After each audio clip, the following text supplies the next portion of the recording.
আমাদের সিনিয়র আছেন, নাম বলবো না, তো ওনাকে ইয়ের পরে ক্লাসের পরে ওনাকে বলতো তুমি একটু আইসো তো আমার রুমে আইসো, মানে ওই শিক্ষককে বলতো নাকি? না, আমাদের সিনিয়র একজন আপু। হ্যাঁ, সিনিয়র আপুকে বলতো।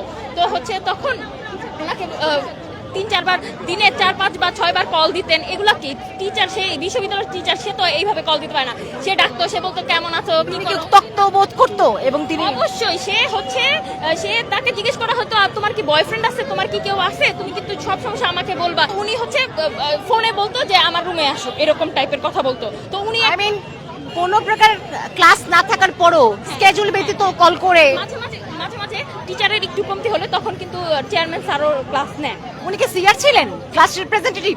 না না, উনি ক্লাস রিপ্রেজেন্টেটিভ ছিলেন না, উনি সবকিছুতে অ্যাক্টিভ থাকতেন। তো ওই আপু সবকিছুতে অ্যাক্টিভ থাকতেন, উনি খুবই পরিচিত ছিলেন, নোন ছিলেন সবার কাছে।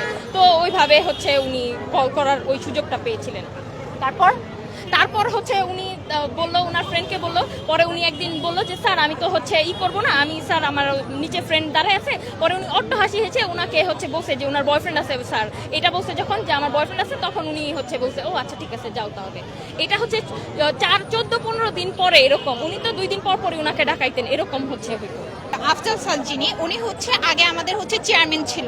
ওনার বিরুদ্ধে আরো অনেক বছর আগে এরকম যৌন নিপীড়নের জন্য হচ্ছে অভিযোগ করা হয়েছিল। দেন ওনাকে হচ্ছে চেয়ারম্যান পদত্যাগ করা হয়েছে চেয়ারম্যান থেকে, কিন্তু তারপরে উনি বেঁচে গেছে। উনি এখন আমাদের ক্লাস নেয়। আবারও যখন আমরা তাদের কাছে 10 দফা দাবি নিয়ে যাই, আমাদের হচ্ছে 9 দফা দাবি মেনে নেওয়া হয়। 1 দফা দাবি যেটাতে হচ্ছে 4 জনের পদত্যাগ ছিল, তারা সেটা মেনে নিচ্ছে না। তারা আরো উল্টা আমাদের বলতেছে যে আমাদের তাদের জন্য 5 বছরের জন্য বয়কট করা হবে, দেন তারা আবারও ক্লাস নেবে। কেন? এটা তো আগে ওনাদের সাথে হয়েছিল, এটা তো সামনেও হতে পারে। আমরা কেন এই রিস্কটা নিব? এখন আমরা একটা পার্মানেন্ট সলিউশন চাচ্ছি।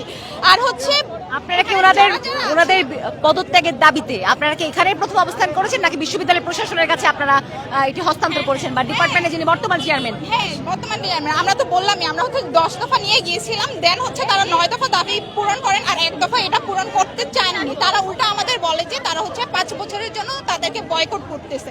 বাট এটা তো সলিউশন না। আমরা একটা পার্মানেন্ট সলিউশন চাচ্ছি। ওনাদের হচ্ছে পুরোপুরি পদত্যাগ করতে চাচ্ছি।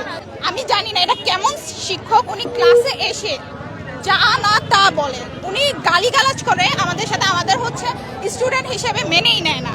ওনার বিহেভিয়ার অনেক খারাপ। আর সবাই এখানে 4 জন যারা আছে, 4 জনই হচ্ছে আমাদের নাম্বার টেম্পারিং এ অনেক ইস্যু করে। নরিন ম্যাম হচ্ছে কথায় কথায় বলতো আমাদের মামলা করে দিবে, কিছু না হইলে মামলা করে দিবে, এরকম বলতো। ক্লাসরুমে বলতো? জি, ক্লাসরুমে কোনো শিক্ষক বলে আমি তোমাদের নামে মামলা করব? কেন বলতো? উনি বলতো ওনার কাছে পাওয়ার আছে এমন দেখাইতো। তখন তো আমরা কেউ যদি কিছু একটা বলতে যেত, আমাদের হচ্ছে আমরা রিকশা